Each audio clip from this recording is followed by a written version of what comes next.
para dagdag dun sa mga tatapusin. Ayan. At maaliwalas yung araw na to at masyadong mainit, kaya yung mga maglalaba ay talagang sakto to araw na to. Kuya Carpenter, at kanina ay bumili ako ng kulang na bakal, yung pang anilyo, kasi yung dinig ko kasi 11, yun pala yung order niya ay 15, kaya kulang ng 4. Bumili ka kanina sa hardware para bumili, at saka yung idudugtong na hose. Babawan na naman tayo.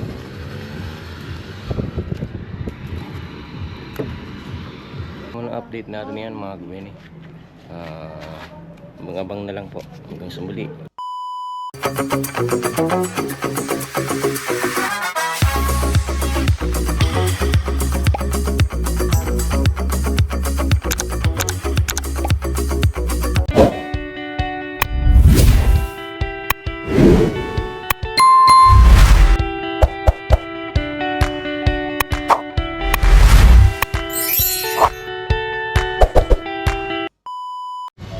Mga kabini, at ito nga, patuloy pa nga silang nagtatrabaho kay Carpenter kasama ng mga kasama niya dun sa taas.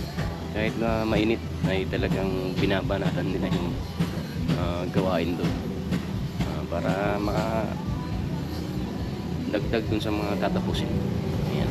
At maaliwalas yung araw na to at masyadong mainit, kaya yung mga maglalaba ay talagang sakto to araw na to. Kaya kami nakasaling ko pa kayo dito. Antayin mo na lang tumambak yung labahin bago maglaba. Saka busy din kami sa gawain. At pag prepare tong mga paninda, magkabilaan, ginagawa nila. Kasi bakurang winches tayo.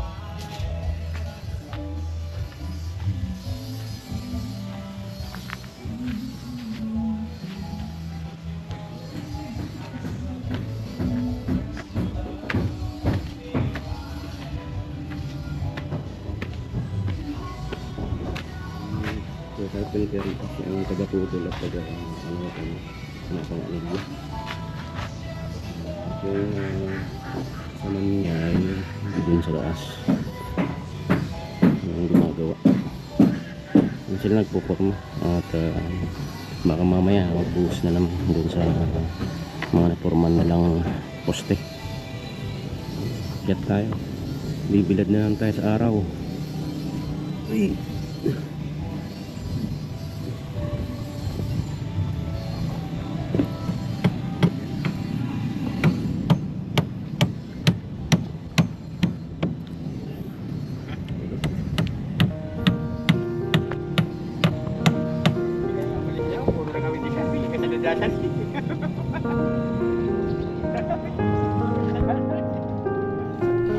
Mahulog ang pagka nagsalwi.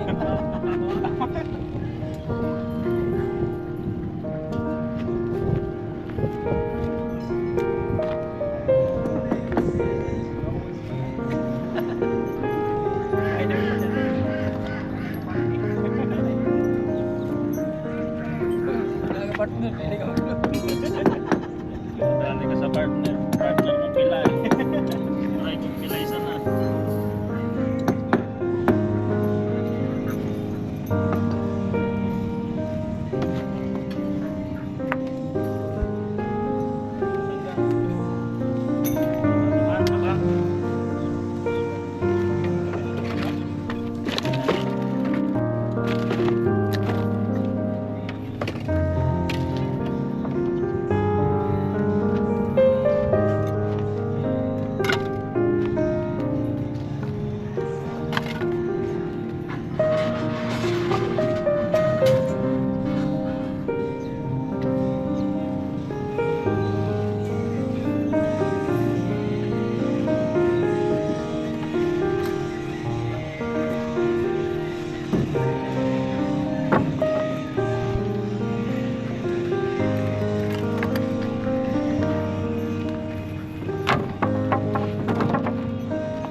A few moments later. Ay mga kagwini at natapos na nga yung kalating araw na naman nila. Kuya Carpenter. At kanina ay bumili ako ng kulang na bakal. Yung pang anilyo. Kasi yung dinig ko kasi 11. Yun pala. Yung order niya ay 15. Kaya kulang ng 4. Bumili ka kanina sa hardware para bumili at saka yung idudugtong na hose. Hindi, dadagdagan yung kaso na yun.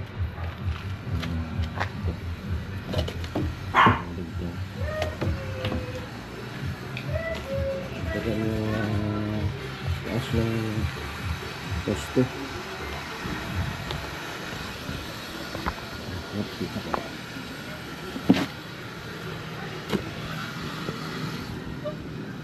Yan ito. Dudugtungan to.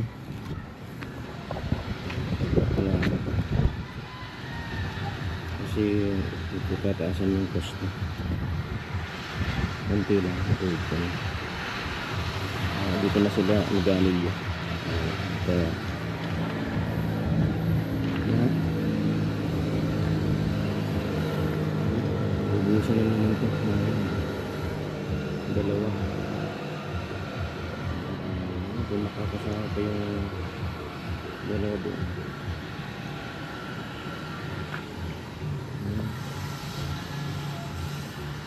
Yung ginusan pa ako.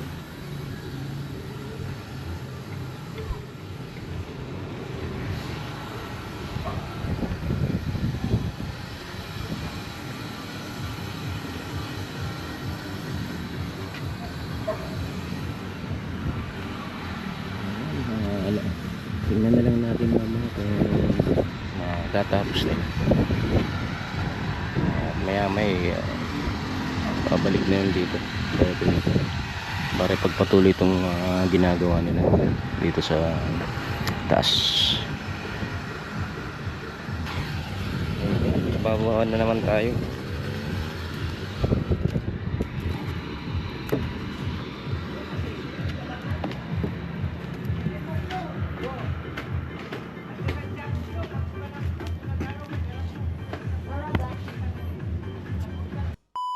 Ay!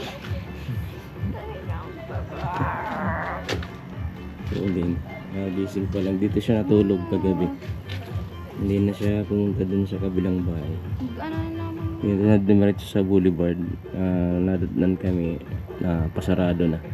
Mga alas 2. Ayan. Ano? Yan ang muna update natin yan mga gawin. Abang-abang na lang po. Hanggang sa muli.